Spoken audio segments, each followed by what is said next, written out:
Hi friends, నమస్తే అండి. మనం ఈరోజు పంచకోశాలు అనే టాపిక్ గురించి చెప్పుకున్నాము.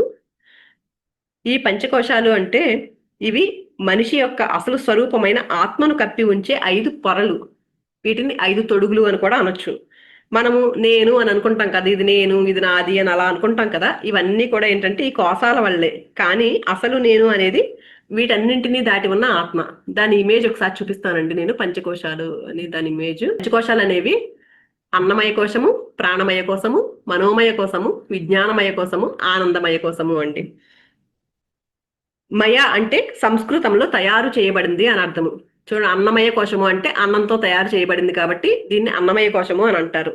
దీనికి ఎగ్జాంపుల్ చెప్పుకోవాలంటే మనకి కొండపల్లి బొమ్మలు మీకు ఐడియా ఉందండి. చూడండి, ఇలా ఉంటాయి. ఇలాంటి బొమ్మలు మనం చిన్నప్పుడు చూసాం కదా, ఒకదానిలో ఒకటి వేసేయచ్చు మనం.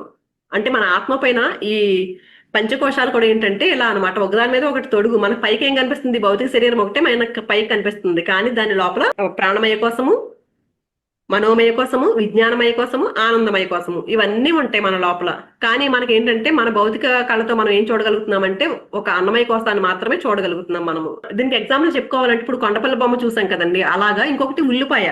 మన ఉల్లిపాయ పైన పొరలు తీస్తూ ఉంటాం కదండి, పొరలు వస్తూ ఉంటాయి, కానీ లోపల ఉల్లిపాయ మనం వాడుకునేది ఎలా ఉంది? అలాగే ఇవన్నీ ఏంటంటే ఆత్మకి తొడుగులు. ఇది చూడండి, ఆనందమయ కోసం ఉన్నది కదా, దీనికి తొడుగులు అనమాట ఇవన్నీ. వీటన్నింటినీ దాటి ఇక్కడికి వెళ్ళాలి మనము. ఇవి ఒక్కొక్క దాని గురించి తెలుసుకుందామండి. ఇప్పుడు అసలు ఈ 5 కోశాలు ఎలా తయారవుతున్నాయి, ఇవి ఎలా పనిచేస్తాయి, ఎలా శుద్ధత్వం పొందుతాయి అనే వాటి గురించి చెప్పుకుందాము. ఈ అన్నమయ కోశం ఫస్ట్, దీని గురించి చెప్పుకుందాము. ఈ అన్నమయ కోశం ఎలా తయారవుతుందంటే ఆహారం ద్వారా వృద్ధి చెందుతుంది. ఇది మనం తీసుకున్న ఆహారం 15 గడియలు, అంటే గడియ అంటే 24 నిమిషాలండి. 15 గడియల్లో రసంగా మారుతుంది. ఆ రసము 15 రోజుల్లో రక్తంగా మారుతుంది. 27 రోజులకు ఆ రక్తము శుద్ధ రక్తంగా మారుతుంది. 40 రోజుల్లో మాంసంగా మారుతుంది.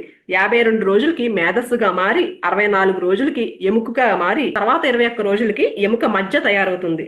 96 రోజుల తర్వాత ఆ ఎముక మజ్జ మగవారిలో శుక్లకణంగా మారుతుంది. 108 రోజుల తర్వాత ఆడవారిలో శోణితంగా తయారవుతుంది. ఈ శుక్ర శోణిత కలయిక వల్ల పిండం ఏర్పడుతుంది. అంటే ఆహారం వల్లే శరీరం ఏర్పడుతుంది. అన్నమయ కోసం లక్షణాలు ఏంటంటే పుట్టడము, పెరగడము, వృద్ధి చెందడము, వ్యాధులు, వృద్ధాప్యము. మనం పుట్టడము పెరగడము మనకు తెలుసు కదా. ఫస్ట్ పుడతాము, తర్వాత పెరుగుతూ ఉంటాము, తర్వాత వ్యాధులు. ఈ వ్యాధులు కూడా 3 రకాలు ఉంటాయి. అంటే భౌతికమైన వ్యాధులు. భౌతికమైన వ్యాధులు అంటే వైరస్ల వల్ల కొన్ని వ్యాధులు వస్తాయి కదండి, లేకపోతే క్లైమేట్ చేంజ్ అయిందనుకోండి, వాతావరణ మార్పుల వల్ల కూడా బయట నుంచి వస్తున్నాయి ఈ వ్యాధులు. తర్వాత మానసిక వ్యాధులు, ఇవేంటంటే మనసుకు సంబంధించినవి. ఇవి అతిగా ఆలోచించడం వల్ల ఆత్మశక్తిని కోల్పోయి వచ్చే వ్యాధులు. మూడవది ఆధ్యాత్మిక కారణాలు. ఆధ్యాత్మిక కారణాలు ఏంటంటే గత జన్మల్లోనో గత కాలంలోనో మనం ఏవో పాప కర్మలు చేస్తూ ఉంటాము. ఆ ప్రారంధ కర్మలు అనుభవించడానికి మనం చేసేవి ఈ వ్యాధుల కింద. మనం పూర్వజన్మ కృతం పాపం వ్యాధి రూపేణ పీడితే అని చెప్తారు కదా. పూర్వజన్మలో చేసిన పాపాలు వ్యాధి రూపంలో వస్తాయి. అవి ఆధ్యాత్మిక కారణాలు అనమాట. ఇలా అంటే ఈ అన్నమయ కోశానికి ఇలాంటి వ్యాధులు, ఈ లక్షణాలు అని చెప్పుకుంటున్నాం కదా. తర్వాత వృద్ధాప్యము. మన శరీర అవయవాలన్నీ శక్తిని కోల్పోతాయి వృద్ధాప్యం కొంత వయసు వచ్చేసరికి. వయసులో ఉన్నప్పుడు మనం విపరీతంగా యూజ్ చేసేస్తాము. అంటే మనకి ఎంత అవసరమో అంత యూజ్ చేయాలంటండి. మన కాళ్ళు, చేతులు, మన అవయవాలన్నీ ఉన్నాయి కదా, వాటిని ఇష్టం వచ్చినట్లు యూజ్ చేసేస్తే అవి వృద్ధాప్యం వచ్చేసరికి చూడండి, కొంతమంది 50 సంవత్సరాలు వచ్చేసరికి వాళ్ళకి అంత కాళ్ళు అరిగిపోయినాయి, అది ఆపరేషన్ చేయించుకుంటున్నా, నడుములో వెన్నుపోస అరిగిపోయింది, అది ఆపరేషన్ చేయించుకుంటున్నా, ఇలా చెప్తా ఉంటారు. కొంతమంది చూడండి 70 సంవత్సరాలు 80 సంవత్సరాలు అయినా సరే ఆరోగ్యంగా ఉంటారు. అంటే ఏంటి, వాళ్ళు ఎంత అవసరమో అంతవరకే యూజ్ చేసుకున్నారు. మితిమీరి ఉపయోగించకూడదంట. దాన్ని చక్కగా అవసరమైనప్పుడు ఉపయోగించుకుని మిగిలిన టైంలో రెస్ట్ తీసుకోవడం, ధ్యానం చేసుకోవడం ఇవి చేయాలంట. ఎగ్జాంపుల్ తాబేలు చూడండి, దానికి అవసరం అయినప్పుడు మాత్రమే అది బయటకు వస్తుంది. దానికి అవసరం లేదనుకోండి, అన్ని లోపలికి ముడిచేసుకుంటుంది, దాన్ని అన్ని లోపలికి లాగేసుకుంటుంది. అవసరం లేని సమయంలో ధ్యానంలో కూర్చోవాలి మనం కూడా. అందుకుని అవసరమైతేనే మాట్లాడాలి, అవసరమైతేనే చూడాలి, అవసరమైతేనే వినాలి. ఇలాంటివన్నీ మన ఇంద్రియాలతో చేసే పనులన్నీ కూడా ఎంత అవసరమో అంతే చేయాలండి. తాబేలు ఎలా అయితే తన ఇంద్రియాలన్నింటినీ లోపలికి లాగేసుకుంటుందో అవసరం లేనప్పుడు, అలాగ మనం కూడా ఎప్పుడైతే అలా చేస్తామో అంటే మిగిలిన టైంలో ఏం చేయాలి, మనం ధ్యానం చేసుకుంటా ఉంటే అప్పుడు ఆ శక్తిని తీసుకుంటూ ఉంటాము. ఈ వృద్ధాప్యంలో వచ్చే శక్తి కోల్పోయి మనం ఏవైతే బాధలు పడతామో వాటి నుంచి తప్పించుకుంటాము. అలాగే మరణం వచ్చిందనుకోండి, దానివల్ల భయపడుతూ ఉంటాము, మరణం వస్తుందేమో అని. అప్పుడు మనం దాని గురించి తెలుసుకుంటాం. ప్రతి ఒక్కరికి ఇది దేహం మారి ఆత్మ, మనం భగవద్గీతలో చెప్తారు కదా, ఈ దేహాన్ని విడిచి ఇంకో దేహం తీసుకుంటుంది అని తెలుసుకుంటాం కదా మనము.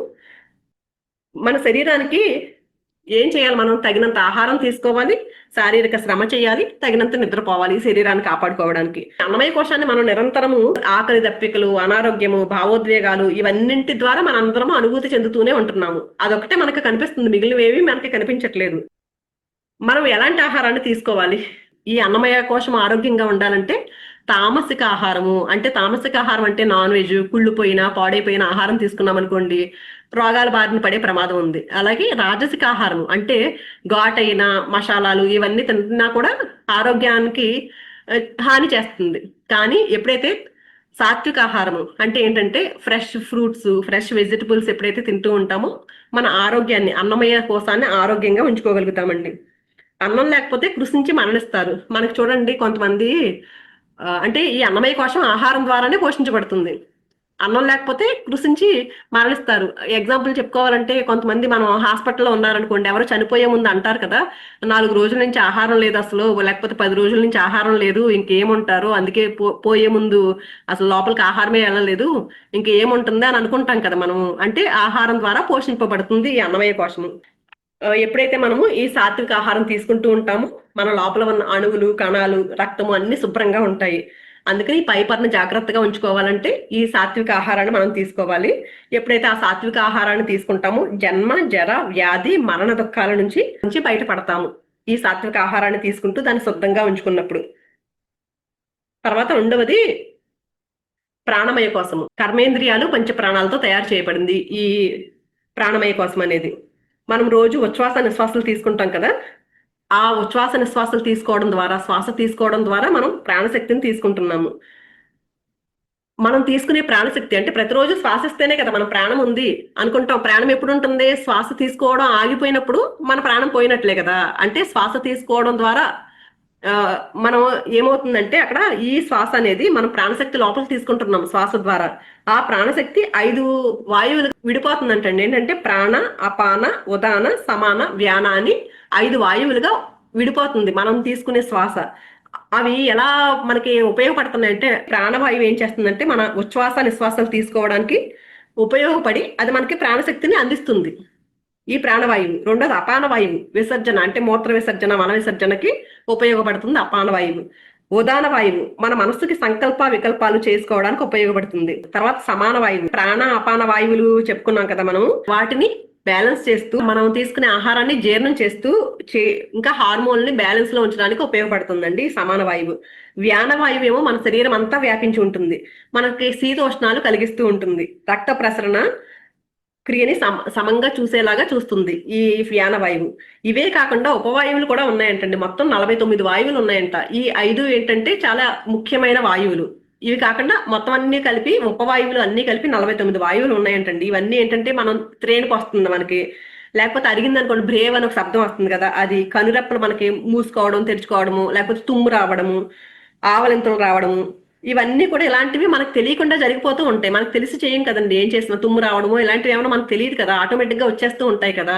అంటే వాటికి అవే క్రియలు జరుగుతూ ఉంటాయి. క్రియ అంటే ఏంటంటే మన ప్రమేయం లేకుండా జరిగేది. ఎలాంటి క్రియలు? ఇంకా శ్వాసక్రియ, జీర్ణక్రియ, మన రక్త ప్రసరణ క్రియ, హార్ట్ కొట్టుకోవడము, కిడ్నీ పనిచేయడము, ఇవన్నీ కూడా ఈ క్రియలన్నీ జరుగుతున్నాయి. వీటి ద్వారా మన ప్రమేయం లేకుండానే జరిగిపోతున్నాయి అనమాట ఈ క్రియలన్నీ మన లోపల. అవన్నీ పనిచేయడం వల్లే కదండి మనకి ఆ 49 వాయువులు కలిసి అంటండి 200 క్రియలు చేస్తున్నాయంట మన లోపల. అంటే మనకు తెలియకుండా వాటికి అవి పనిచేస్తూనే ఉంటాయి నిరంతరము. మనము ఎంత ఎక్కువ ప్రాణశక్తిని తీసుకుంటామో అంత ఆరోగ్యంగా ఉంటాము, అంత శుద్ధిగా ఉంటాము. కానీ మనం ఏం చేస్తున్నాము ఇక్కడ? ప్రాణశక్తిని ఎలా తీసుకుంటున్నాము? ఇక్కడ ప్రాణశక్తిని మనం ఇందాక ఏం చెప్పుకున్నాం, అన్నమయ కోసము ఆహారం ద్వారా పెరుగుతుంది, వృద్ధి చెందుతుంది అని చెప్పుకున్నాం కదా. కానీ ప్రాణమయ కోసం ఎలాగ ప్రాణశక్తిని తీసుకుంటున్నాము?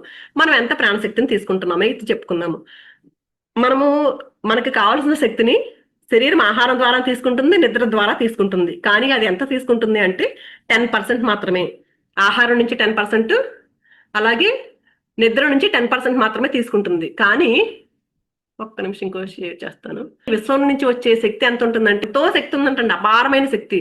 దాన్ని తీసుకుంటున్నామా మనము?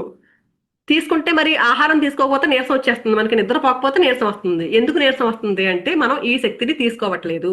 ఎందుకు తీసుకోవట్లేదు అంటే మన ఆలోచనలతో అడ్డుకట్ట వేసేస్తున్నాం. ఆ ఎంతో ఎనర్జీ ఉంది విశ్వంలో, ఆ ఎనర్జీని తీసుకోకుండా ఎన్నో ఆలోచనలు రకరకాలు, అంటే గతంలోకి వెళ్ళిపోతుంది, భవిష్యత్తులోకి వెళ్ళిపోతుంది మన మనస్సు.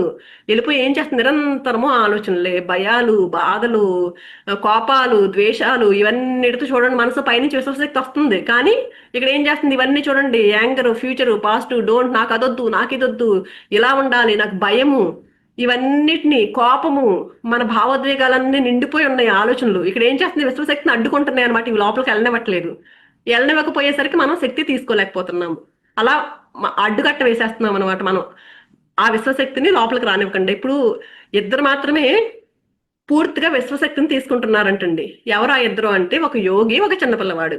యోగి ఏంటి, ధ్యానం చేసుకుంటూ ఎప్పుడు ఎలాంటి ఆలోచనలు లేకుండా ప్రశాంతంగా ఉంటున్నాడు. అందుకే మనం వింటాం కదా, యోగులందరూ ఎలాంటి ఆహారం లేకుండా ఉంటారు, కొన్ని వేల సంవత్సరాలు బ్రతుకుతున్నారు అని చెప్పుకుంటాం మనం. ఎంతో మంది యోగుల గురించి వేల సంవత్సరాల నుంచి ఉన్నారంట, లేకపోతే ఆ యోగి వయసు 500 సంవత్సరాలంట, 1000 సంవత్సరాలంట అని చెప్పుకుని ఎంతో మంది గురించి విన్నాం మనము.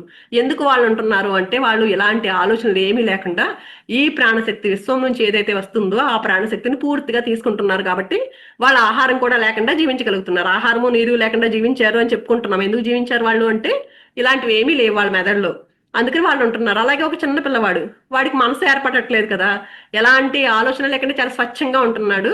దాన్ని ఆ విశ్వశక్తిని రిసీవ్ చేసుకుంటున్నాడు. అందుకే చూడండి, మనం పిల్లలు ఆడుకుంటూ ఉంటారు, ఎంత ఎనర్జెటిక్ గా ఉన్నాడు, వీడితో నేను తిరగలేకపోతున్నాను. చిన్న పిల్లలు చూడండి, 2 సంవత్సరాల పిల్లలు అలాగా పరుగులు పెడుతూ ఉంటారు. వాళ్ళతో మనం తిరగలేము. బాబోయ్ నేను నీరసం వచ్చేస్తుంది, వీడికి ఎక్కడి నుంచి వస్తుందో ఆ శక్తి, వీడికి నీరసం రావట్లేదు, వాడు పరుగులు పెడుతున్నాడు, వాడు వెనకాల పరుగు పెట్టలేకపోతున్నాం అనుకుంటున్నాము.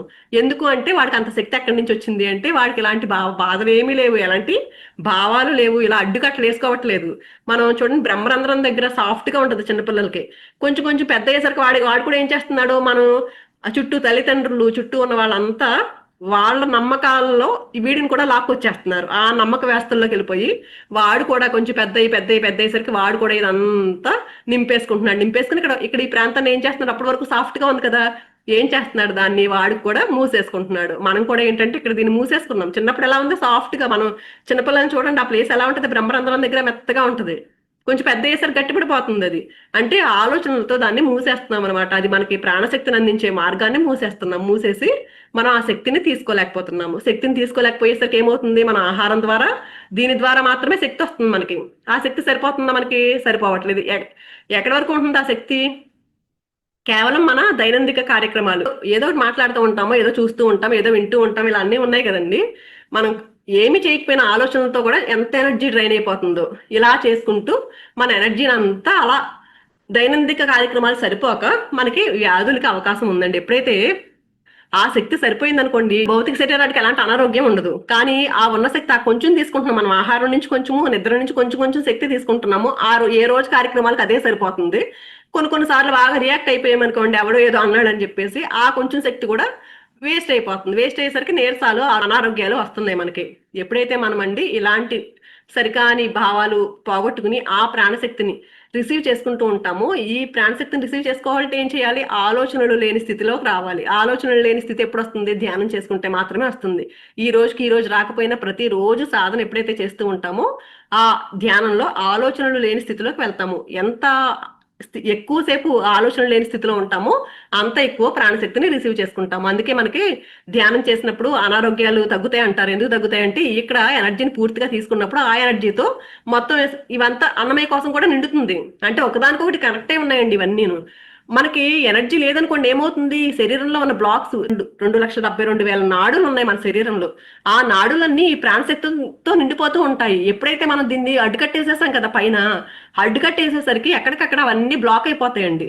ఇప్పుడు చూడండి, మనకి ఒక డ్రైన్ ఉందనుకోండి మన ఇంట్లో, ఆ డ్రైన్ మధ్యలో ఏదో చెత్త అడ్డుపడింది అనుకోండి, ఏమవుతుంది, బ్లాక్ అయిపోతుంది అక్కడ.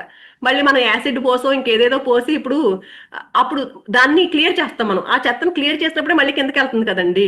మనం ఇక్కడ అలాగే ఏం చేస్తున్నాము, ఆలోచనలు, సరికాని భావాలు, సరికాని వాటితో ఉండి బ్లాక్ చేసేస్తాం ఆ నాడుల్ని. బ్లాక్ చేసేసేసరికి ఆ ఎనర్జీ పూర్తిగా ఫ్లో అవ్వట్లేదు. ఎక్కడ ఫ్లో అవ్వకపోతే ఎనర్జీ, అక్కడ అనారోగ్యం వస్తుంది మనకి. వెంటనే డాక్టర్ దగ్గరికి వెళ్ళిపోతున్నాం. ఆ అనారోగ్యాన్ని కూడా మన బాడీ నయం చేసుకోగలదు. కానీ మనం ఏం చేస్తున్నాము, డాక్టర్ దగ్గరికి వెళ్ళిపోయి ఒక టాబ్లెట్ తెచ్చేసుకుని, ఒక ఇంజెక్షన్ చేయించేసుకుని వచ్చేసి వచ్చేస్తాం, తగ్గిపోయింది అనుకుంటున్నాం. కానీ ఏమవుతుంది అక్కడ బ్లాకు, అక్కడ డాక్టర్ ఏం చేస్తున్నాడు, ఆ లోపల కారణాన్ని వెతకట్లేదు, పై పైన చూసి ఆ టాబ్లెట్ ఇస్తాడు. అదేమవుతుంది, ఆ రోగం వేరే దగ్గరికి వెళ్తుంది. ఇప్పుడు సముద్రంలో పీతలు ఉంటాయండి, అవి చాలా హోల్స్ చేసుకుని బయటకు వస్తా ఉంటాయి ఇసుకలోంచి. బయటకు మనం ఒక హోల్ మూసేసామనుకోండి, ఇంకో హోల్ నుంచి బయటకు వస్తాయి అవి. అలాగే మన అనారోగ్యం ఏంటంటే, మనం అసలు లోపల కారణం ఏంటో తెలుసుకోకుండా పై పైన ఇంజక్షన్లు టాబ్లెట్లు వేసేసుకున్నాం అనుకోండి, అది అక్కడ మాయమైపోయి ఇంకో చోట ప్రత్యక్షం అవుతుంది. ధ్యానం చేయడం ఎంతో ముఖ్యమని ఎందుకు చెప్పుకుంటున్నాం ప్రతిరోజు? ధ్యానం చేయండి, ధ్యానం చేయండి, ధ్యానం చేయండి ఎందుకు అన్నిసార్లు చెప్పుకుంటున్నాం అంటే, ఆ ధ్యానం చేయడం వల్ల మాత్రమే ఆ ప్రకృతి నుంచి, ఇందాక చెప్పుకున్న విశ్వం నుంచి అంత అపారమైన ప్రాణశక్తి వస్తుంది మనకి. ఆ ప్రాణశక్తిని పూర్తిగా తీసుకోగలుగుతాము. ఎప్పుడైతే ఆ ప్రాణశక్తిని తీసుకుంటామో అప్పుడు మాత్రమే మనం ఎనర్జెటిక్ గా ఉంటాము, ఆనందంగా ఉండగలుగుతామండి. కొంతమంది అనుకుంటారు కదా, అబ్బా ఇప్పుడు ఏం చేస్తాం, మనకు బోల్డ్ అని బాధ్యతలు ఉన్నాయి, ఈ రోజు నేను మా పిల్లలు పెళ్లి చేయాలి, లేకపోతే నా పిల్లలు చదువు అయిపోవాలి, నా పిల్లలు హాస్టల్కి వెళ్ళిపోవాలి, ఇంకేదో చెయ్యాలి, అప్పుడు నేను ధ్యానం చేస్తాను అంటావు. అప్పుడు ఇంకొక పని వస్తుందండి. అప్పుడు ఏ రోజు అయిపోయింది పని అన్నట్టు ఏం ఉండదు. బయట బయట భౌతిక బాధ్యతలు అందరికీ ఉంటాయి. కానీ ఆ బాధ్యతను కంప్లీట్ చేసి ఖచ్చితంగా మనం ఈ రోజు విన్నామా, ఈ రోజే మొదలు పెట్టాలి ధ్యానం. ఎవరి వయసు ఎంత అయితే అన్ని నిమిషాలు ఖచ్చితంగా 2 సార్లు, రోజుకి ఒకసారి కాదు 2 సార్లు మినిమం టైం అండి. అంటే కనీసం అంతే. మాక్సిమం ఎంతైనా చేసుకోవచ్చు. ఎంత ధ్యానం చేస్తే అంత ప్రాణశక్తిని తీసుకోగలుగుతామండి. అంటే ధ్యానం చేసే కొలది, ప్రాక్టీస్ చేసే కొలది ఆ ఆలోచనల స్థాయి తగ్గుతుందండి. ఆ ఆలోచనల స్థాయి తగ్గినప్పుడు మాత్రమే ఆ ఎనర్జీని తీసుకోగలుగుతాం. ఎప్పుడైతే ఎనర్జీని తీసుకెళ్తామో హ్యాపీగా ఉండగలుగుతామండి. ఆ బ్లాక్స్ ఏమి ఏర్పడకుండా ఉంటాయి, మన శరీరం అంతా హ్యాపీగా ఉంటుంది. అలా మనం ప్రాణమయ కోశాన్ని ధ్యానం చేసి మనం దాన్ని శుద్ధంగా ఉంచుకోవాలండి. ప్రాణమయ కోశంలో ఎప్పుడైతే ఆ ప్రాణశక్తి అపారంగా ప్రవహిస్తుందో అప్పుడు భౌతిక దేహం కూడా ఆరోగ్యంగా ఉంటుంది. ఇక్కడ చూడండి, మనం ఇంకా ఎగ్జాంపుల్ చెప్పుకోవాలంటే, ఇప్పుడు మనం బయట జంతువులు ఉన్నాయండి, అడవిలో జంతువులు ఉంటాయి. వాటికి ఏమైనా హాస్పిటల్స్ ఉంటాయండి? వెటర్నరీ హాస్పిటల్స్ ఏమైనా ఉన్నాయా? అడవిలో కుక్కలు ఉంటాయి, అన్ని రకరకాల జంతువులు ఉంటాయి. వాటికి ఏమైనా వచ్చిందనుకోండి, అసలు అనారోగ్యం అనేది ఎప్పుడు చూడం మనం. అవి మామూలుగా సహజంగా చనిపోతే చనిపోవచ్చు, కానీ మనం ఇంట్లో పెంచుకునే కుక్కలు చూడండి, వాటికి ఎన్ని ఇంజక్షన్లు చేస్తారు, మనకంటే ఎక్కువగా చేస్తున్నారు ఈ రోజుల్లో. గమనించారంటే ఎవరో ఒకరికి, మన చుట్టుపక్కల వాళ్ళకి ఉంటున్నాయి కదా కుక్కలు, వాళ్ళు చూస్తే రోజు హాస్పిటల్కి తీసుకెళ్తా ఉంటారు. కుక్కకి అదైంది, కుక్కకి ఇదైందని. ఎందుకు అంటే ప్రాణశక్తి తక్కువగా ఉంది కాబట్టి. యోగులందరూ ఆరోగ్యంగా ఎందుకుంటున్నారు అంటే, వాళ్ళు ప్రాణశక్తి తీసుకునే ప్రదేశాల్లో ఉంటున్నారు, అమితమైన ప్రాణశక్తిని తీసుకుంటున్నారు. మరి అడవిలో జంతువులకి లేని రోగాలు ఇంటి దగ్గర ఉన్న జంతువులకి ఎందుకు వస్తున్నాయి అంటే, వీటికి ఇక్కడ ప్రాణశక్తి తక్కువ ఉంది. మన చుట్టుపక్కల మనం పొల్యూట్ అయిపోతున్నాం, మన ఆలోచనలతో, పనికిరాని భావాలతో. ఆ పొల్యూషన్ వాటికి కూడా చేరుతుంది అనమాట. ఎప్పుడైతే అడవిలో ఉన్న జంతువులు ఏంటి, చాలా సహజమైన వాతావరణంలో అక్కడ చాలా పొల్యూషన్ ఏమీ లేకుండా ప్రశాంతంగా అక్కడ ఎనర్జీస్ పూర్తిగా ఉంటాయి. అలాంటి ఎనర్జీస్ ని తీసుకుంటున్నాయి అవి, ఆ ప్రాణశక్తితో ఉంటున్నాయి కాబట్టి అవి ఆరోగ్యంగా ఉండగలుగుతున్నాయండి. అవి ఎలాంటి ఇంజక్షన్స్ ఏమి డాక్టర్లు అవసరం లేకుండా ఉంటున్నాయి. అందుకని మనం ప్రాణశక్తిని పెంచుకోవడానికి ధ్యాన సాధనని పెంచుకుందామండి. తర్వాత మనోమయ కోసం ఏంటంటే, జ్ఞానేంద్రియాలతోనూ మనసుతోనూ కలిపి ఏర్పడుతుంది. మన ఇంద్రియాలు మన మనసుతో ఎప్పుడైతే కలిసినాయో అప్పుడు మనకి చూడండి, ఇప్పుడు మనం బయటకు వెళ్తున్నాము, బయట ఎవరో మనల్ని తిడుతున్నారు అనుకోండి, మన చెవి విందది, వెంటనే మన మనసుకు చేరవేసేస్తుంది. నిన్ను తిట్టారు అనగానే వెంటనే ఏం చేస్తాం మనం, రియాక్షన్, కోపం వచ్చేస్తుంది మనకి. లేకపోతే మన కంటితో ఎవరో ఏదో కొనుక్కున్నారు, పెద్ద బిల్డింగ్ చూసాం మనకు అలాంటి బిల్డింగ్ లేదు, వెంటనే ఆ కన్ను మనకు చూపిస్తుంది అనమాట, నీకు లేదు కదా ఇది, మనకు లేదు కదా అని. వెంటనే ఇంటికి వచ్చేసి మనం పెద్ద ఫైటింగ్ పెట్టుకుంటాం ఇంట్లో, అదిగో మనకు ఆ బిల్డింగ్ లేదని. లేకపోతే అది కావాలి, మనమే సంపాదించాలి, అది కావాలని అది మనసులో పెట్టేసుకుని దానికోసమే ఆలోచిస్తూ ఉంటాము. లేకపోతే బయట ఏదో వెళ్తున్నాము, ఏ బజ్జీలో కనిపించినాయి, ఇష్టమైన స్వీట్లు ఏదో బయట ఏదో కనిపిస్తుంది మనకి, అది తినాలనిపించింది అనుకోండి. అంటే అలాగా, అంటే మన ఇంద్రియాలు ఏం చేస్తున్నాయి, మనకి మన మనసుని ప్రేరేపిస్తుంది. ఇంద్రియాలు మనసు ఎప్పుడైతే కలిసినాయో మనకి ఈ మనసు పరిపరి విధాలా పోతుంది అనమాట. అందుకు మనం ఏం చేయాలి, మన మనసుకి ఎంత తక్కువ విషయ సేకరణ, ప్రతిదాన్ని మన మనసు కంట్రోల్లోకి మనం వెళ్ళిపోయామనుకోండి, అప్పుడు ఖచ్చితంగా మనం ఇలాగే ఉంటాం. ప్రతిదానికి ఆందోళన. అంటే ఈ ఇంద్రియాలు మనకు చెప్తూనే ఉంటాయి. బాహ్యంగా కనిపించే చెవులతో ఏదైతే విన్నామో, కళ్ళతో ఏదైతే చూస్తున్నామో, నోటితో ఏదైతే మాట్లాడుతున్నామో, ఇవన్నీ కూడా ఏంటంటే మనల్ని, మన మనసుని ఇలాగా ఆడుకోవాలని మనసుతో కలిసిపోతాయి. ఇవి ఇంద్రియాలు మనసుతో కలిపి మనల్ని కంట్రోల్ చేయాలని చూస్తూ ఉంటాయి. కానీ ఎప్పుడైతే మన మనసు విషయ సేకరణ తగ్గించాలంటే ఏం చేయాలి, మనకు అది కూడా ధ్యానమే చేయాలి. అంటే బయట విషయాల మీద ఫోకస్ తగ్గించి మనం లోపలికి వెళ్ళడానికి ట్రై చేయాలి. మన లోపల విషయాలు తెలుసుకోవడానికి ఎప్పుడైతే ట్రై చేస్తూ ఉంటామో అప్పుడు మాత్రమే మనము ఈ మనోమయ కోసం అనేది ఆరోగ్యంగా ఉంటుంది. అంటే పరిశుద్ధంగా ఉంటుంది మనోమయ కోసం అనేది. అర్జునుడు మనసును కంట్రోల్ చేసుకోవడం చాలా కష్టం కదా అని అడిగితే అప్పుడు కృష్ణుడు ఏం చెప్తారంట, ఏమి కష్టం కాదు, అభ్యాస వైరాగ్యాల ద్వారా కంట్రోల్ చేసుకోవచ్చు అని చెప్తారంట. అభ్యాస వైరాగ్యము అంటే ఏంటంటే మనం ప్రతిరోజు సాధన చేయాలి. మనం ఏమనుకుంటున్నాం, ధ్యానం చేయడం ద్వారా మన మనసు నిశ్చలం అవుతుంది, నిర్మలం అవుతుంది, ప్రశాంతం అవుతుంది. ఆలోచన లేని మనసు ప్రశాంతంగా ఉంటుంది. ధ్యానంలోనే ఆలోచనలు లేకుండా ఉంటాము. అందుకని అభ్యాసము అంటే సాధన, ప్రతిరోజు ప్రాక్టీస్ చేస్తా ఉంటే, అంటే ఈ రోజు చేసి 4 రోజుల తర్వాత నాకు ఏదో పని ఉందని 4 రోజులు మానేస్తామనుకోండి, 5 రోజు మళ్ళీ మొదటికే వచ్చేస్తాం మనము. మన మనసుకు అది గుర్తుండదు. అందుకని ఏ పని ఉన్నా సరే చెప్తారు, నాకు పొద్దు నుంచి సాయంత్రం వరకు అసలు ఖాళీయే లేదు, నాకు ఎంత పని ఉందని చెప్తారు ధ్యానం చేయమంటే. కానీ తెల్లవారుజామున చేసుకోవచ్చు, నైట్ అంతా ఉంటదండి టైం. మనకి చేసుకోవాలి అని ఎప్పుడైతే గట్టిగా అనుకుంటామో టైం ఖచ్చితంగా దొరుకుతుంది మనకి. దానికి ఏం సాకులు పెట్టక్కర్లేదు. సాకులు పెట్టే వాళ్ళకి ఎప్పుడు సాకులు దొరుకుతూనే ఉంటాయి. అందుకని మనం ఎప్పుడైతే అభ్యాసం, ఎప్పుడైతే ప్రాక్టీస్ ప్రతిరోజు చేస్తామో అది సాధ్యమే అని చెప్తున్నారు. అభ్యాసం చేయాలి, ప్రతిరోజు అభ్యాసం చేయడం వల్ల అది సాధ్యమవుతుంది అని. ప్రతిరోజు ధ్యాన సాధన చేసామనుకోండి, మన మనసుని మన కంట్రోల్లో ఉంచుకోవడం వీలవుతుంది. అలాగే వైరాగ్యము. వైరాగ్యం అంటే ఏంటి, మన సాధనకి వ్యతిరేకంగా ఉన్న విషయాలు. సాధనకు వ్యతిరేకంగా ఉండడం అంటే ఇప్పుడు మనం ఆ ధ్యానం చేయాలనుకుంటున్నాము, ధ్యానం చేయకుండా ఆపే విషయాలు ఏముంటాయి. కొంతమందికి టీవీ సీరియల్స్ చూడడం బాగా ఇష్టం అనుకోండి, వాటి నుంచి టీవీ సీరియల్స్ చూడడం వల్ల నాకేం ఉపయోగం లేదు. నిజంగా మనకి ఎంజాయ్మెంట్ కోసం కొంచెం ఎంజాయ్ చేయొచ్చండి. బయట సినిమాలు చూడండి, ఒక సినిమా చూసేసి హ్యాపీగా ఎంజాయ్ చేయండి, బయటకు వచ్చేయండి. అలా కాదు, సీరియల్స్ ఏంటి 4 సంవత్సరాలు 5 సంవత్సరాలు అదే సీరియల్ అదే వెళ్తూనే ఉంటుంది. టైం వేస్ట్ తప్ప ఏమీ ఉండదు అది. అందుకని మన సాధనకు ఆటంకం కలిగించే విషయాలు అలాంటి విషయాల మీద ఆసక్తి తగ్గిపోతుంది. ఎప్పుడైతే మనం సాధన ప్రతిరోజు ధ్యాన సాధన చేస్తూ ఉంటామో అలాంటి పనికిరాని విషయాల మీద ఆసక్తి తగ్గి వాటి నుంచి సహజంగా దూరంగా ఉండగలుగుతామండి. అలాంటి వైరాగ్యాన్ని మనం పెంచుకోవాలి. అంటే మన సాధనకి ఆటంకం కలిగించే విషయాల నుంచి దూరంగా ఉండాలి. ఉండేలాగా మనల్ని మనం ట్రైన్ చేసుకోవాలంటే ఏం చేయాలి, ప్రతిరోజు సాధన చేయాలండి. సాధన చేయడం వల్ల ఈ విషయాల పట్ల ఆసక్తి పోతుంది. బయట విషయాలు ఏవైతే ఉన్నాయో ఆ విషయాల వైపు తిరగకుండా మనసు ఉండగలుగుతుంది. అలా విషయాల వైపే తిరుగుతూ ఉందనుకోండి, ఇంకా మనసు అందులోనే కొట్టుకుపోతా ఉంటుంది. కొట్టుకుపోతా ఉంటే ఏమవుతుంది, ఈ మనోమయ కోసం ఎప్పుడు అలాంటి ఆలోచనలు సరికాని భావాలతో ఉందనుకోండి, ఆ ఎఫెక్ట్ ప్రాణమయ కోసం మీద పడుతుంది. ఎందుకు పడుతుంది, ఇందాక చెప్పుకున్నాం కదా, ఎనర్జీస్ తీసుకునేది ఇంకా మళ్ళీ మళ్ళీ ఆలోచిస్తూ ఉంటే ఎప్పుడైతే ఇది ఖాళీ చేసుకున్నామో అప్పుడు ఈ ప్రాణమయ కోశంలోకి ఎనర్జీ ఫుల్ గా ప్రవేశిస్తూ ఉంటది. ఆ ఎనర్జీ ఎప్పుడైతే ప్రాణమయ కోశాల ప్రాణశక్తి ఎప్పుడైతే ఎక్కువ ఉందో మన భౌతిక దేహం ఆరోగ్యంగా ఉంటుంది. మనం మన ఎమోషన్స్ క్లాస్ లో కూడా చెప్పుకున్నాం అండి మనం ఇది. అందుకని మనోమయ కోశాన్ని శుద్ధం చేసుకోవాలంటే ఏం చేయాలి, మనము విషయాసక్తి ఉండకూడదు. మరి ఏం ఆసక్తి ఉండాలి అంటే జ్ఞానాసక్తి కలిగి ఉండాలంటండి. అందుకే మనకి చెప్తారు కదా, ధ్యానం చేసేటప్పుడు సాక్షిలాగా గమనించు అని చెప్తూ ఉంటాం మనము. ఏంటి సాక్షిలాగా గమనించడం అంటే, సరికాని ఆలోచనలు వస్తున్నాయా సాక్షిలాగా గమనించి వాటి వైపు వెళ్ళకుండా అవసరమైతే వాటికి అంటే పాజిటివ్ గా మార్చుకోవడం. ఒక నెగిటివ్ ఆలోచన వస్తూ ఉంది మన లోపల, వాడు అలా ఉన్నాడు, వాడు ఎలా ఉన్నాడు, ఎవరి మీద కోపం వచ్చిందని, మనకి ఎవడ మనల్ని తిట్టాడు, కోపం వచ్చింది అనుకోండి, వెంటనే మనకి ఎలా రావాలి ఆలోచన, అదే గుర్తొస్తుంది. అదే గుర్తొచ్చింది అనుకోండి, వెంటనే సరే వాడి స్థితి వాడిది, వాడి కర్మ వాడు అనుభవిస్తాడు. ఖచ్చితంగా ప్రకృతి ఎవరినే వదిలిపెట్టదండి. అందరికీ ఎవరు చేసిన దానికి వాళ్ళు అనుభవించాల్సిందే. అది తెలుసు కదా మనం. అందుకని మనం ఎందుకు వాడి మీద కోపంతో రగిలిపోవడం, ప్రకృతి చూసుకుంటుందిలే అని వెంటనే దానికి ఒక ఆలోచన ఇచ్చేసాం అనుకోండి, అది పక్కకు పోతుంది ఆలోచన.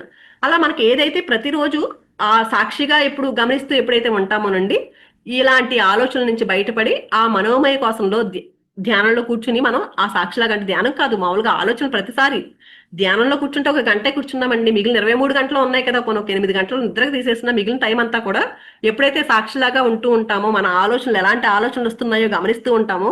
అందుకే ఎరుక అనేది చాలా ఇంపార్టెంట్ అని చెప్పుకునేది అందుకేనండి. ప్రతి నిమిషము ఎరుకతో ఉంటేనే మనం గమనించగలుగుతాము. ఎరుక లేదనుకోండి అసలు ఆలోచనలు గమనించలేము మనం. ఆలోచనలు వస్తున్నాయన్న విషయం కూడా మనకు తెలియదు. అలా ఆలోచనలు అలా అలా అలా వెళ్ళిపోతూనే ఉంటది అనమాట. అంటే మనకు ఎవరో కోపం తెప్పించారు, మన జీవితంలో ఎవరో ఉన్నారనుకోండి, అంటే మనల్ని ఇబ్బంది పెట్టేవాళ్ళు, వాళ్ళు ఇంకేం చేశారు, అంతకుముందు ఏం చేశారు మళ్ళీ మళ్ళీ తవ్వుతా ఉంటది మన మనస్సు. అవన్నిటిని, ఆ గత గాయాలన్నింటినీ క్షమించాలి అనే దాన్ని ఎప్పుడైతే మనం ధ్యానం చేసుకుంటామో ఆ క్షమాభావన వస్తుంది. ఇలాంటి సరికాని ఆలోచనలు రాగానే ఎరుకు వస్తుంది. ఆ ఎరుకుతో మనం వీటిని అన్నిటిని అప్పటికప్పుడు తొలగించుకోగలుగుతాము. తొలగించలేదనుకోండి ఏమవుతుంది, మళ్ళీ జన్మకు కూడా వచ్చేస్తున్నాయి ఇవన్నీ కూడా. ఈ ఎమోషన్స్ ఏవైతే మనలో ఉంచుకున్నామో అవి మళ్ళీ జన్మకి క్యారీ అయిపోతాయి. అందుకని ఎప్పటికప్పుడు సరిచూసుకుంటూ మన సాక్షిలాగా గమనించడం వల్ల ఈ సరికాని ఆలోచనల నుంచి బయటపడతామండి. దానికి ప్రతి నిమిషము సాక్షిలాగా ఉండాలి.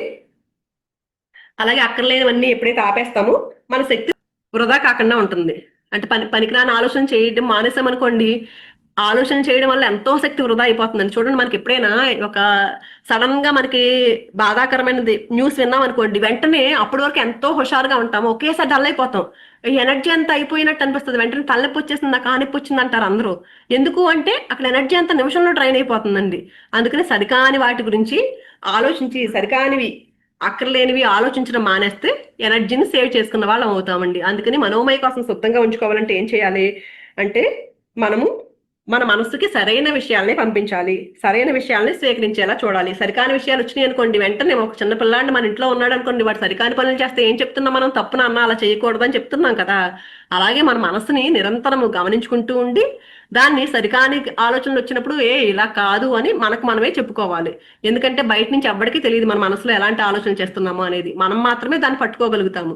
ప్రతి నిమిషం ఎరుగుతూ ఉండి దాన్ని పట్టుకుని సరైన విషయాలే స్వీకరించేలాగా ఎప్పుడైతే చేస్తామో, ప్రతిరోజు ధ్యాన సాధన చేసినప్పుడు అది కూడా, ధ్యాన సాధన చేయలేదనుకోండి, ఆ ఎనర్జీ కూడా రాదు. మనకు ఆలోచించాలి, ఇది ఆ శక్తితోనే, ఆ ధ్యాన శక్తితో కూడానండి మనం తీసుకోగలిగిన సామర్థ్యం మనకు ఇంకా పెరుగుతుంది అనమాట. ఆ ధ్యానంలో ఆ ఎరుక అనేది వస్తుంది, వాటిని పట్టుకోవాలి అనే ఎరుక వస్తుంది మనకి. అందుకని ధ్యాన సాధనని తీవ్రంగా చేసుకుంటూ, ఈ ఎరుకతో ఉంటూ, మనం సరికాని వాటిని వదిలేసి సరైన వాటిని స్వీకరించడం నేర్చుకున్నప్పుడు, ఆ విషయాల మీద, బయట విషయాలు, ఎవరో బయట విషయాల మీద, బయట వ్యక్తుల మీద ఆసక్తిని తగ్గించి, మన లోపలికి మనం ఎప్పుడైతే లోపలికి వెళ్తామో, మన లోపలికి మన ధ్యాన సాధన ఎక్కువ ఎప్పుడైతే చేసుకుంటామో, ఈ మనోమయ కోసం శుద్ధిగా ఉంటుంది. ఎప్పుడైతే మనోమయ కోసం శుద్ధిగా ఉంటుందో, ప్రాణమయ కోసంలో ఎనర్జీ చక్కగా తీసుకోగలుగుతాం, ప్రాణశక్తిని చాలా తీసుకోగలుగుతాము. అప్పుడు అన్నమయ కోసం కూడా శుద్ధంగా ఉంటుంది. ఇప్పుడు మనం చూస్తున్న జీవితము, కర్మలు, సుఖ దుఃఖాలు ఇవన్నీ ఉన్నాయి కదా, అవన్నీ కూడా ఈ మనసుకి ఉన్న అవిద్య వల్లే వస్తాయి. అందుకని తర్వాత 4వ కోసం ఏంటంటే విజ్ఞానమయ కోసము, బుద్ధికి సంబంధించిందండి ఇది. జ్ఞానేంద్రియాలు బుద్ధికి సంబంధించింది ఇది. మంచి చెడుల మధ్య విశ్లేషణ తెలిపేది జ్ఞానము. అంటే ఇతరుల పట్ల ఎలా వ్యవహరించాలి అని నిర్ణయించేది. అంటే చూడండి, ఇప్పుడు ఏమైనా ఒక పని, సరికాని పని చేసామనుకోండి, నీకు బుద్ధి ఉందా అంటారు. లేకపోతే ఎవరైనా తప్పుడు పని చేశారనుకోండి, వాడికి అసలు బుద్ధి లేదు అలా తిట్టుకుంటాం కదా మనము.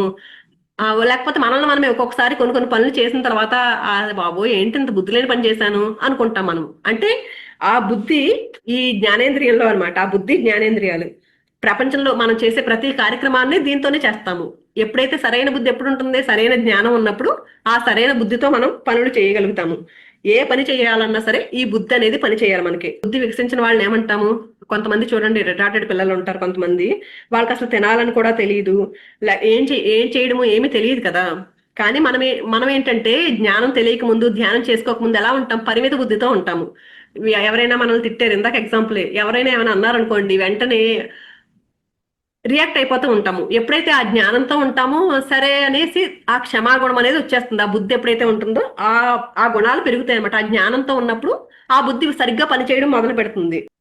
ఆ మేధస్సుని ఎప్పుడైతే పెంచుకుంటామో, ఇక్కడ ఏంటి, వాడెవడు నేనెవడు, అందరూ ఆత్మ పదార్థాలమే అనేది ఆ జ్ఞానం వచ్చేస్తుంది. ఆ ధ్యానం ద్వారా జ్ఞానం ద్వారా ముక్తి అని చెప్తారు కదా. ఎప్పుడైతే ధ్యానం చేసుకోవడం మొదలు పెడతామో, ఆ జ్ఞానాన్ని తీసుకోవడం మొదలు పెడతామో, అప్పుడు ఈ బుద్ధి అనేది సక్రమంగా పనిచేస్తుంది. అంటే మన బుద్ధి ఎలా పనిచేస్తుంది అనే దాని మీదే మనం చేసే పనులన్నీ ఆధారపడి ఉంటాయి. ఆ జ్ఞానంతో ఉన్నవాడి బుద్ధి ఎలా ఉంటుంది? సక్రమంగా పనిచేస్తుంది. జ్ఞానంతో లేనివాడి బుద్ధి ఎలా ఉంటుంది? సరికాని పనులు చేస్తూ ఉంటుంది. ఈ జ్ఞానంతో ఎప్పుడైతే ఉంటామోనండి, అంటే ఆ బుద్ధి ఎప్పుడు ఉపయోగించుకుంటామో జ్ఞానంతో ఉన్నప్పుడే, ఆ జ్ఞానంతో ఎప్పుడైతే ఉంటామో ఈ మనసులో ఆలోచనలన్నీ తీసేయగలుగుతాము. అంటే పనికిరాని ఆలోచనలన్నీ తీసేయగలుగుతాము. ఇవి ఎప్పుడైతే ఆలోచనలు తీసేస్తామో ప్రాణశక్తిని కాపాడుకోగలుగుతాము. జ్ఞానం లేదనుకోండి, ఈ ఆలోచనలు వస్తూనే ఉంటాయి, సరికాని ఆలోచనలు, ఆ ప్రాణశక్తిని తీసుకోకుండా ఉంటాము. అందుకని ఆ జ్ఞానాన్ని పెంచుకున్నప్పుడు బుద్ధి సరిగ్గా పనిచేస్తుంది. బుద్ధి సరిగ్గా పనిచేసినప్పుడు మన జీవితం అంతా సవ్యంగా సాగుతుంది. అంటే ఆ జ్ఞానాన్ని మరింతగా పెంచుకోవాలి. ధ్యానం చేసుకోవడం ఒకటే సరిపోదు, మనం 4 విషయాలు చేయాలి. బుద్ధి సక్రమంగా పనిచేయాలంటే ధ్యానం చేస్తూ, సజ్జన సాంగత్యంతో ఉంటూ, స్వాధ్యాయం స్వాధ్యాయం అంటే ఎన్ని రకాల బుక్స్ చదివితే, పత్రి సార్ చెప్తారు 1,00,000 బుక్స్ చదివారంటండి. అంటే అంత జ్ఞానాన్ని తీసుకున్నారు ఆయన. అంత జ్ఞానాన్ని తీసుకున్నారు కాబట్టి ఈ రోజు లక్షల్లో తయారయ్యారండి ఆ జ్ఞానం తీసుకునే వాళ్ళు. జ్ఞానం బోధించే వాళ్ళు తయారైపోయారు ఆయన శిష్యులు. ఎందుకు అంటే అంత జ్ఞానం ఉంది అక్కడ. ఇంకా మనం ఎంత తీసుకున్నా ఇంకా అంతులేని జ్ఞానం ఉంది. ఆ జ్ఞానాన్ని నిరంతరం తీసుకుంటూనే ఉండాలండి. ఎప్పుడైతే ఆ జ్ఞానం ఎంత ఎక్కువగా తీసుకుంటామో అంత బాగా మన బుద్ధి పనిచేస్తుంది. అందుకని ప్రతిరోజు మనం ధ్యానం చేస్తూ, సజ్జన సాంగత్యం చేస్తూ, స్వాధ్యాయం మనల్ని మనం పరిశీలించుకుంటూ, మనం ఇంకా నాలెడ్జ్ తెలుసుకుంటూ, నాకు అంతా తెలుసు అనుకున్నాం అనుకోండి, అక్కడతో ఆగిపోతుంది. నాకు ఏమీ తెలియదు అనుకున్న వాడే ఇంకా నేర్చుకుంటాడు. ఏమంటాంలే, ఇది రోజు చెప్పేదే కదా అనుకున్నాం అనుకోండి, మనం చెప్పుకునే దాంట్లో ప్రతిరోజు 90% అన్ని అందరికీ తెలిసినవేనండి. కానీ మళ్ళీ ఎందుకు చెప్పుకుంటామంటే, మన మనసు ఎప్పుడు పక్కకి వెళ్ళిపోదామా అని చూస్తూ ఉంటుంది, మనల్ని పక్కకు లాగేయడానికి ట్రై చేస్తూ ఉంటుందండి. ప్రతిరోజు సజ్జన సాంగత్యంలో ఉన్నప్పుడు మాత్రమే దాని మీద నిలబడగలుగుతాము. లేకపోతే ఎంత నాలెడ్జ్ తెలిసినా సరే మనం అప్లై చేసే టైంకి అప్లై చేయలేము దాన్ని. మనకి ఆ సంఘటన వచ్చినప్పుడు దాన్ని ఆచరణలో పెట్టగలగాలి. ఎప్పుడు పెట్టగలుగుతాము అంటే ప్రతిరోజు ఆ సజ్జన సాంగత్యం చేసినప్పుడు మాత్రమే పెట్టగలుగుతాము. ఇది ప్రతిరోజు చేసుకున్నప్పుడు ఆ బుద్ధి వికసించి మనం సరైన పనులు చేయగలుగుతాము. ఎప్పుడైతే ఆ జ్ఞానంతో ఉంటామో మనోమయ కోసం శుద్ధంగా ఉంటుంది. మనోమయ కోసం శుద్ధంగా ఉన్నప్పుడు ప్రాణమయ కోసంలో ఎనర్జీస్ బాగుంటాయి. ఆ ఎనర్జీస్ బాగున్నప్పుడు అన్నమయ కోసం ఆరోగ్యంగా ఉంటుంది. తర్వాత చివరిది ఆనందమయ కోసము. అసలైన ఆత్మకు దగ్గర చేసే స్థితి ఈ ఆనందమయ కోసం అంటే, ఎవరైతే నిత్య సత్యాన్ని తెలుసుకుంటాడో, ఎవరైతే జ్ఞానాన్ని పూర్తిగా తెలుసుకుంటాడో ఈ ఆనందమయ కోసానికి చేరుకుంటాడంటే నిరంతర పరమానంద స్థితి అంటారు కదండి. ఇవన్నిటిని దాటినప్పుడు ఆ జ్ఞానాన్ని పూర్తిగా తెలుసుకున్నప్పుడు ఆ పరమానంద స్థితికి చేరుకుంటాడు. మన ఆత్మస్థితి అంటే మన లోపలే ఉన్నాడు దేవుడు అని అనుకుంటున్నాం కదా, చాలా చెప్పుకుంటున్నాం మనం దేవుడు ఎక్కడో లేదు మన లోపలే ఉన్నాడు అని. ఆ లోపల ఉన్న దేవుడు ఎవరైతే ఉన్నాడో ఆ ఆత్మను చేరుకోగలుగుతాం. మన ఆత్మ అనే దేవుడిని మనం చేరుకోగలుగుతాము. ఇదేంటంటే గాఢ నిద్రలో ఉన్నాం అనుకోండి, మనం ఎలాంటి ఆలోచన ఉండట్లేదు మనకి, అప్పుడు చాలా ప్రశాంతంగా చాలా హాయిగా ఉంది అనుకుంటున్నాం కదా. అప్పుడు నిద్ర నుంచి లేచిన తర్వాత అబ్బా ఈ రోజు మంచి నిద్ర పట్టింది, చాలా హాయిగా అనిపించింది అనుకుంటాం మనము. అంటే నువ్వు నిద్రపోతున్నావు కదా, నీకు ఎలా తెలిసింది అంటే ఆ ఎవరికి తెలిసింది అది ఆ గాఢ నిద్ర అనేది, అదే ఆత్మ. నిద్రపోయినప్పుడే కాదు, మెలకువలో కూడా ఆ ఆనంద స్థితిలో ఉండగలగాలి. ఆ ఆనంద స్థితిలో ఉన్నప్పుడు మాత్రమే మనము ఎప్పుడు ఉంటాం ఆ ఆనంద స్థితిలో అంటే ఈ జ్ఞానం ఉన్నప్పుడు ఆనంద స్థితిలో ఉంటాము. ఇప్పుడు కష్టం వచ్చిందనుకోండి, నష్టం వచ్చిందనుకోండి, ఈ స్థితిలో ఉన్నప్పుడు ఈ ఆనంద స్థితి వరకు చేరుకుని ప్రతిరోజు ఆ జ్ఞానంతో ఉంటున్నాం అనుకోండి, అప్పుడు కష్టం వచ్చినా నష్టం వచ్చినా సరే దేన్నైనా సుఖదుఖాలని సమానంగా తీసుకోండి అని చెప్తున్నారు కదా కృష్ణ భగవానుడు. అలాగా కష్టం వచ్చింది అనుకోండి, ఓకే నా కర్మఫలం తీరిపోయింది, నా కౌంట్ ఒకటి తగ్గిపోయింది, నేను తీసుకొచ్చా కదా కర్మ, నాకు వచ్చింది అంటే కష్టం నేను తెచ్చుకున్నాను, అది నా కర్మ సంచిలోంచి తెచ్చుకున్నాను నేను, అది తీరిపోయింది అని ఆనందపడాలి. అదే సుఖం వచ్చింది అనుకోండి, ఇది కూడా పోతుంది అని దాన్ని కూడా సమానంగా ఉంది కదా నువ్వు పొంగిపోవడం, నేనే గొప్పగా ఉన్నాను అనుకోకుండా ఇది కూడా పోతుంది అనే ఆ ఎరుకతో ఎప్పుడైతే ఉంటామోనండి, ఈ ఆనందం అనేది ఎక్కడికి పోకుండా మన లోపలే ఉంటుందా, ఎక్కడో వెతుక్కోక్కర్ల ఆనందం అనేది మన లోపలే ఉంటుంది. ఇంకా దీనికి మనకి లలితా సహస్రనామ నామంలో నుండి ఒక శ్లోకం చెప్తారు, తత్వాసన తత్వమయి పంచకోశాంతర స్థితి అని. దాని గురించి చెప్పుకుందామని అంటే అది కూడా ఈ కోశాల గురించి చెప్తున్నారు అనమాట. తత్వాసన తత్వమయి పంచకోశాంతర స్థిత అని అంటే ఈ ఐదింటిని ప్రకాశింపజేస్తూ ఏవైతే మనం ఇవన్నీ ఉన్నాయి కదండి, అన్నమయ కోశం, ప్రాణమయ కోశము, మనోమయ కోశము, విజ్ఞానమయ కోశము, ఆనందమయ కోశం, ఇవన్నీ ఉన్నాయి కదా. ఈ ఐదింటిని ప్రకాశింపజేస్తూ లోపల ఉన్నది పరమాత్మ, అది పంచకోశాంతర స్థిత. పంచకోశ అంతరస్థిత అంటే అంతరంలో ఉంది, అదే అంతఃపురము. అంతఃపురంలో ఉండే ఆ తల్లిని మనం దర్శించాలి. ఎవరు ఆ తల్లి అంటే మన లోపల ఉన్న ఆత్మ, దాన్ని మనం దర్శించాలి అని లలిత సహస్రనామంలో కూడా చెప్తున్నారు.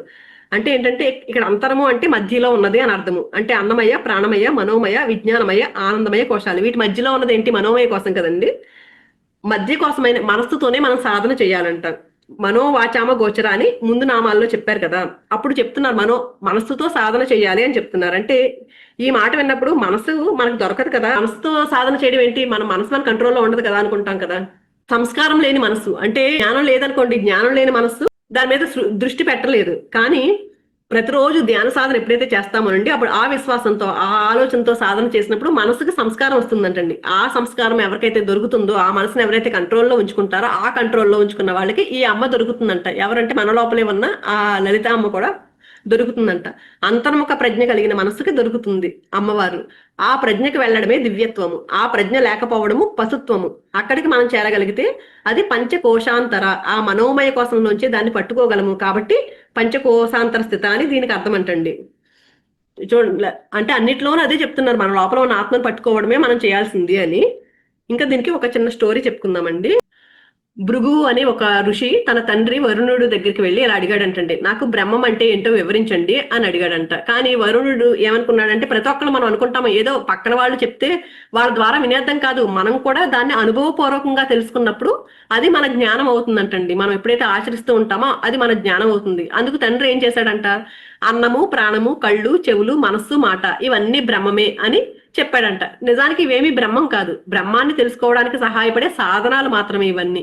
కానీ తన కుమారుడి బుద్ధిని పరీక్షించడానికి వరుణుడు ఇలా చెప్పాడంటండి. అప్పుడు ఒక క్లూ కూడా ఇచ్చాడంట, ఏంటంటే ఈ ఈ ప్రపంచం పుట్టడము, ఉండడము, లయం కావడము దేని వల్ల జరుగుతుందో అదే బ్రహ్మము అన్నాడంటండి.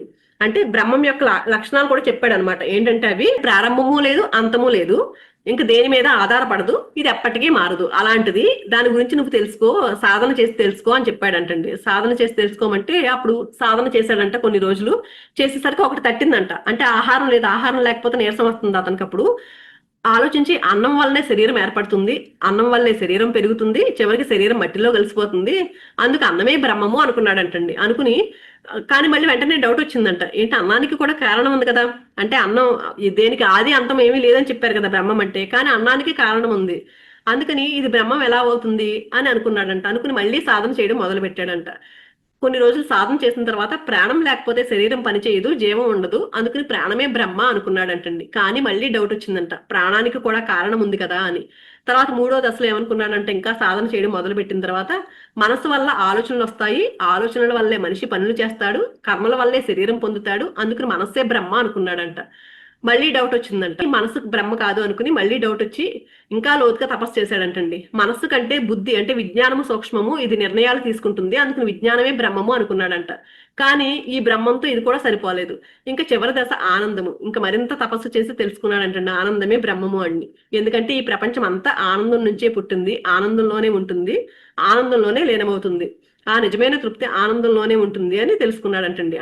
మీరు కూడా సాధన చేసి మీ లోపల ఉన్న ఆనంద స్థితిని ఎవరో చెప్తే ఇలా బ్రహ్మం అంటే ఇది, బ్రహ్మం అంటే అది అని ఎవరో చెప్తే వినడం కాదు, మీరు అనుభవపూర్వకంగా తెలుసుకోవాలి అని చెప్పడం కోసం మనకి ఈ కథ చెప్పారంటండి. ఈ పంచకోశాల గురించిన ఇన్ఫర్మేషన్ ఇంద్రియాలను నియంత్రిస్తూ మనసు ప్రశాంతంగా ఉన్నప్పుడు, బుద్ధి స్పష్టంగా ఉన్నప్పుడు, ఆలోచనలు తగ్గినప్పుడు ఆ లోపల ఉన్న ఆనందం బయటపడుతుంది. పంచకోశాల శుద్ధత్వంలో ఉంచుకుంటే మనం ఆనందంగా ఆరోగ్యంగా జీవించగలుగుతాము అని శంకరాచార్యులు చెప్పారంటండి. థ్యాంక్ యూ అండి.